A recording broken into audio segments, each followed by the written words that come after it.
오늘의 주요 뉴스입니다. UBC 여론조사 결과 대선 후보군 가운데 박근혜 새누리당 비상대책위원장이 가장 높은 지지율을 보였습니다. 고리원전 1호기 정전사고 은폐 문제가 총선을 앞두고 선거 쟁점으로 부상하고 있습니다. 민영주차장은 물론 공영주차장도 신용카드 결제를 거부하고 있습니다. 어젯밤 북구와 동구 일원 아파트 수돗물에서 흙탕물이 섞여 나와 주민들이 큰 불편을 겪었습니다. 여러분 안녕하십니까? 3월 16일 금요일 UBC 굿모닝 울산입니다. 울산지방은 오늘 흐리다가 오후부터 비가 내리겠습니다. 이번 비는 내일 오전까지 계속되다가 그친 뒤 내일 밤부터 다시 시작돼 모레 아침까지 내리겠고 강수량은 10에서 40mm가량으로 예상됩니다. 오늘 아침 최저 기온은 4.2도를 기록했고 낮 최고 기온은 11도까지 오르겠습니다. 내일은 아침 최저 10도, 낮 최고 16도의 기온 분포를 보이겠습니다.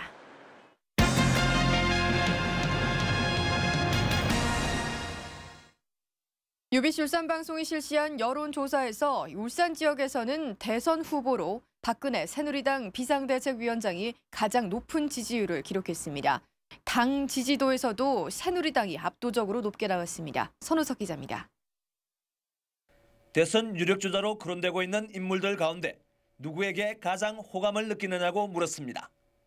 박근혜 새누리당 비상대책위원장이 35.8%, 안철수 서울대 교수가 18.9%, 문재인 민주통합당 상임고문이 10.4%, 정몽준 전 한나라당 대표가 6%의 순을 보였습니다. 박 위원장은 연초 실시한 여론조사보다 지지도가 4%포인트 상승했으며 안 교수도 1.1%포인트 올랐습니다. 정당 지지도는 새누리당이 35.5%, 민주통합당이 14.2%, 통합진보당 5.9%의 순을 보였습니다. 후보자 선택 시 가장 고려하는 것은 능력과 경력이고 공약과 정책, 도덕성, 점령성 등이 뒤를 이었습니다. 이번 국회의원 선거의 투표용을 묻는 질문에는 반드시 투표할 것이라는 응답이 70%, 가급적 투표할 것이다가 19.4%였습니다. 하지만 실제 투표율은 적극적 투표층에서 15% 정도 적어지는 점을 감안하면 이번 총선 투표율은 55% 안팎이 될 전망입니다. 지난 17대 대선 투표율 64.6%보다는 낮겠지만 여야 맞대결이 벌어지면서 지난 18대 총선 투표율 45.8%보다는 약 10%포인트 정도 높아질 걸로 예상됩니다. 이번 여론조사는 UBC가 서울의 리서치앤리서치에 의뢰해 지난 10일과 11일 그리고 13일 3일 동안 울산 지역 만 19세 이상 유권자 2,400명을 대상으로 컴퓨터를 이용한 전화 면접 조사 방식으로 실시했으며 표본 오차는 95% 신뢰 수준에서 플러스 마이너스 2%포인트입니다. UBC 뉴스 선우석입니다. UBC 울산방송이 지난 12일과 지난 14일 발표한 여론조사 결과가 지역 정가에 큰 파장을 불러일으키고 있습니다. 보도에 이정환 기자입니다. 이번 여론조사 결과로 야당들은 비상이 걸렸습니다. 6개 선거구에서 모두 새누리당 후보에게 뒤지는 것으로 나타나자 대폭적인 선거 전략 수정에 들어갔습니다. 우선 민주통합당과 통합진보당은 오는 주말 후보 단일화 경선을 앞두고 벌이던 신경전을 전격 중단하고 중앙당이 합의한 경선 방식을 수용했습니다. UBC 여론조사를 보고 새누리당을 심판하고자 하는 국민의 마음을 우리 야당이 다 담지 못하는 것에 대해서 큰 반성을 했습니다. 앞으로 새누리당과 1대1 구도를 만들어서 반드시 이번 총선에 승리하도록 하겠습니다. 선거 전략도 이명박 정부의 실정을 부각시키고 이 정부와 4년을 함께한 새누리당도 책임을 피할 수 없다는 점을 부각시켜 나간다는 전략입니다. 당초 중구의 유태일 무소속 후보 지지 선언을 하려던 비전 울산 포럼은 유 후보의 지지율이 5.5%로 나오자 지지 선언을 유보한 것으로 알려졌습니다. 반면 이번 여론조사로 크게 고무된 새누리당은 더욱 고삐를 다잡기로 했습니다. 유리한 여론조사 결과가 오히려 새누리당 반대 세력을 결집시키는 계기가 될 수 있다고 보고 역풍 차단에 주력한다는 계획입니다. UBC 뉴스 이정환입니다. 고리 1호기 정전사고 은폐 문제가 총선을 앞두고 선거 쟁점으로 부상하고 있습니다. 사고 당시 고리원전 소장은 보직 해임됐습니다. 이다루 기자가 보도합니다. 고리원자력본부에 울주군 서생면 주민 대표들이 모였습니다. 이들은 고리 1호기 정전사고가 발생 한 달이 넘도록 은폐된 만큼 원전의 안전을 더 이상 믿을 수 없다고 주장했습니다. 이번에 사고 난 거 이거는 사실 후쿠시마 제2의 그 사항이라고 생각해가지고 충기가 될 일이 아니잖아. 그렇기 때문에 서생면 주민협의회에서는 원자력 1호기는 폐쇄를 시키고. 시민단체도 이번 사고는 울산 시민의 안전을 위협하는 거라며 9개의 원전에 둘러싸인 울산을 핵으로부터 안전한 도시로 만들자고 주장했습니다. 이 자리에는 야당 후보들과 단체장들이 함께 참석해 총선을 앞두고 선거 쟁점이 될 것으로 보입니다. 부산 인근에 약 18개, 약 20개까지 들어설 수 있는 그런 원전 도시가 될 가능성이 엄청나게 높습니다. 우리 110만 시민들의 힘으로 막아내어서. 한편 원자력안전위원회 조사 결과 고리 1호기 사고 직후 조직적인 은폐가 있었던 것으로 드러났습니다. 이에 따라 한국수력원자력은 당시 고리원전 소장인 문병희 위기관리실장을 보직 해임했습니다. UBC 뉴스 이다루입니다. 10년이 넘게 흉물로 방치됐던 울주군 삼남면 장백 아파트가 공사를 재개할 것으로 보입니다. 분양가만 적정하면 분양 전망도 밝은 것으로 부동산 업계는 내다봤습니다. 김익현 기자입니다. 16개 동 1,540가구 규모의 울주군 삼남면 장백 아파트입니다. 지난 1999년 부도 이후 무려 7차례 경매 끝에 지난 연말 부산의 초정 개발에 낙찰됐습니다. 이 과정에서 당초 464억 원대의 감정가는 330억 원 이상 줄어서 낙찰가는 132억 원대로 낮아졌습니다. 낙찰받은 업체는 최근 잔금을 모두 납부해 소유권을 넘겨받고 공사 재개 준비에 들어갔습니다.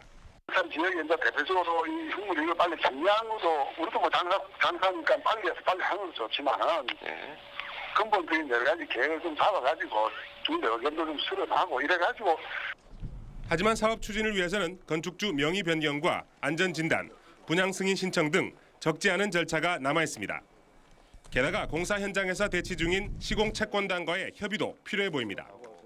다들 힘들게 이 현장 공사를 하고 이렇게 부도 맞고 10년 넘게 고생을 했으면 같이 상생의 길을 찾아갔으면 하는 바람입니다. 이 아파트는 인근에 KTX 울산역이 들어서면서 분양가만 적정하면 분양 전망은 높은 것으로 부동산 업계는 보고 있습니다. 부도 이후 지난 10여 년간 수많은 우여곡절을 겪었던 장백 아파트 문제가 이번에는 완전히 해결될 수 있을지 주목됩니다. UBC 뉴스 김익현입니다. 토지구획 정리사업 채비지를 담보로 대출을 받게 해주고 4억 원을 챙긴 건설사 본부장이 적발됐습니다. 위험한 담보물인데도 100억 원이 넘는 돈이 대출됐습니다. 조인호 기자가 보도합니다. 20년 넘게 표류하던 울주군의 한 토지구획 정리사업.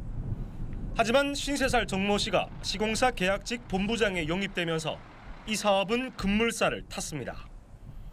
정 씨는 지난 2010년 말 사업 재원으로 쓰기 위해 지주 땅의 일부를 떼어놓는 이른바 채비지를 담보로 금융권에서 115억 원을 대출받을 수 있도록 알선했습니다. 그런데 채비지는 등기 이전 절차를 거치지 않은 데다 사업이 실패할 경우 막대한 손실을 입을 수 있기 때문에 일반 시중은행에서 대출을 꺼려야 하는 담보 물건입니다. 채비지는 토지구획 정리 사업이 완공이 되기 전까지는 등기부 등본이라는 상의 동작이 안 돼서 재산적 가치를 행사하기 어려운 그런 특성 있는 담보대출을 꺼려 합니다. 그런데도 정 씨는 세계 금융기관을 통해 담보평가액의 75% 수준에서 대출받도록 해주고 그 대가로 4억 원을 챙겼습니다. 대출 알선이 성사되면 대가를 준다는 회사 측과의 고용계약서에 따른 것이었습니다. 일반인들이나 피해자 역시 대출을 소개하는 게 아무 법적인 하자가 없다고 생각했습니다. 물론 대출을 소개하는 것은 문제가 없는데 그 알선에 대한 대가를 금원을 받는 행위는 알선 수재가 되기 때문에 처벌이 되는 거라서 이번에 경찰은 정 씨에 대해 알선 수재 혐의로 구속영장을 신청하고 금융기관 직원과의 공모 여부를 수사하고 있습니다. UBC 뉴스 조인호입니다. 울산 지역의 주차장들이 신용카드를 받지 않아서 시민들의 불만이 높습니다. 사설 주차장은 물론이고 심지어 공영 주차장까지 신용카드나 현금 영수증을 외면하고 있습니다. 윤경재 기자가 보도합니다. 남구 도심거리 수십 곳의 사설 주차장이 들어서 있지만 신용카드 결제가 되는 곳은 찾아보기 힘듭니다.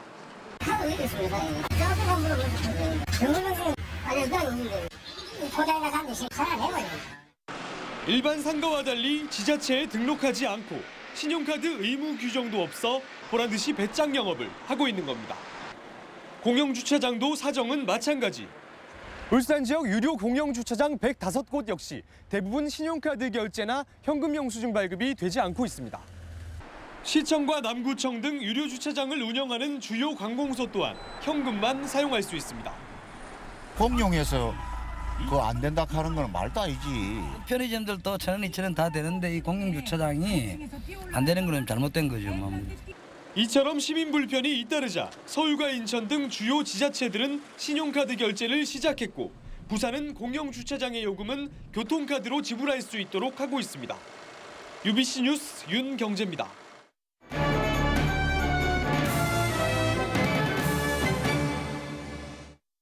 현대자동차 사내 하도급과 관련한 비정규직 논쟁은 시장 논리와 근로자 보호가 충돌하는 접점입니다. 이 비정규직 증가로 인한 문제를 과연 다른 나라들은 어떻게 해결했는지 이영남 기자가 보도합니다. 종신 고용을 지향한다는 일본 토요타의 비정규직 비율은 경기에 따라 바뀝니다. 토요타의 비정규직 비율은 2001년만 해도 6.9%였지만 2005년 29.1%로 늘었다가 글로벌 금융위기 이후 2009년 다시 12.2%로 줄었습니다. 일본은 제조 생산지까지 파견 근로를 허용하고 기간제 고용도 가능합니다. 昔は非常に多くの請負という形を使ってました。それを派遣法が改正されて、その製造業にも派遣ができるようになると一斉に派遣にしました。 독일은 제조업을 포함한 전 업종에 파견 근로를 허용하고 2004년부터는 파견 상한 기간도 폐지했습니다. 미국은 경영 상황에 따라 일시적 해고가 자유로워 GM은 지난 2008년 금융위기 당시 2만 명 이상을 해고하기도 했습니다. 독일과 일본, 미국 등에서는 여러 가지 다양한 방법을 통해서 유연성을 확보하고 있습니다. 예컨대 물량이 늘어났을 경우는 전환 배치를 한다든지 공장 간에 또 아니면 기간제 근로자를 일시적으로 사용한다든지. 이들 국가들은 대신 사회적 합의를 통한 근로자 보호 장치를 강화했습니다. 일본 토요타는 정규직 채용 시 숙련된 기간제 근로자를 우선 고용하고 독일은 동일 노동 동일 임금 원칙에 따라 파견 근로자도 정규직과 임금이 비슷합니다. 미국도 일시 해고를 당하더라도 2년 정도 기본급의 90%를 보장해주며 경기가 회복되면 해고자를 우선 재취업시키는 방법을 시행하고 있습니다. UBC 뉴스 이영남입니다. 어젯밤 10시쯤 북구 연포동과 효문동, 동구 서부동 일대 아파트 수돗물에서 흙탕물이 섞여 나와 주민들이 큰 불편을 겪었습니다.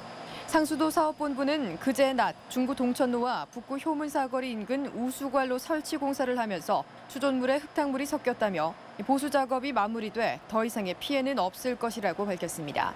그러나 주민들은 어젯밤 아파트 대형 물탱크에 급수를 시작하면서 그제 공사로 인한 흙탕물이 흘러든 것 같다며 물탱크 세척이 마무리될 때까지 피해가 불가피하다고 말했습니다.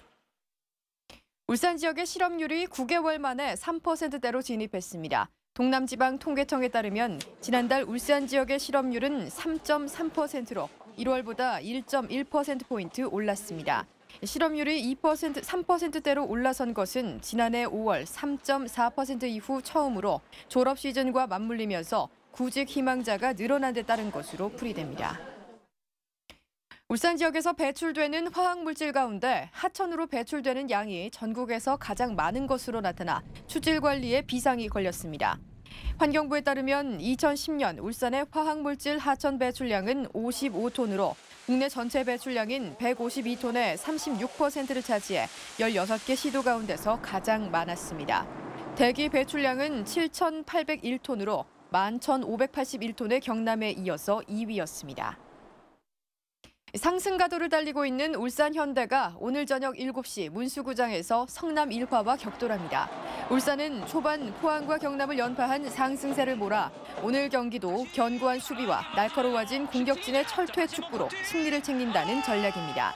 한편 내셔널리그 디펜딩 챔피언인 울산 현대미포조선은 내일 오후 2시 강릉 운동장에서 강릉시청을 상대로 정규리그 첫 승에 도전합니다. 네, 이상으로 UBC 굿모닝 울산 마칩니다. 고맙습니다.